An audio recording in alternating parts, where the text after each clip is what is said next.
Bonsoir à vous, bienvenue si vous nous rejoignez sur France 24. L'Espagne face au verdict des urnes après des élections législatives cruciales ce dimanche. Et je vous le disais, c'est un choc des blocs qui se dessine. Tout est donc loin d'être perdu pour la gauche de Pedro Sánchez.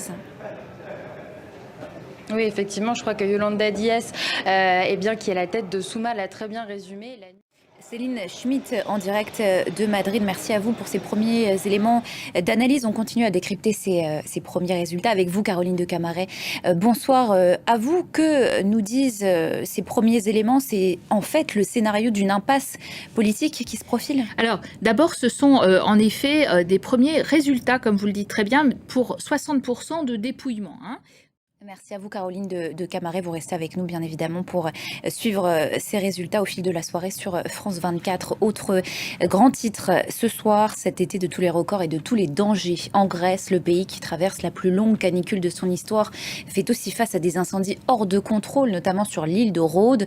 30 000 personnes ont été évacuées. Il s'agit de la plus grande opération du type jamais effectuée dans l'histoire du pays. Marc de Chalvron.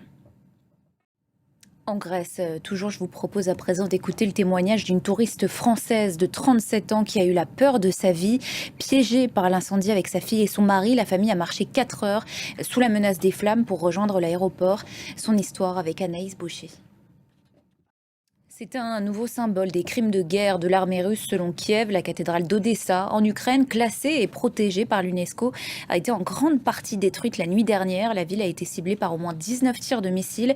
2 personnes ont été tuées, 22 autres sont blessées. Thibaut Franceschi. Allez, un mot de sport avec le Tour de France et cette deuxième couronne pour Jonas Vingegaard. Fin de ce journal, merci à vous pour votre attention. Restez avec nous sur France 24, on se retrouve dans une quinzaine de minutes.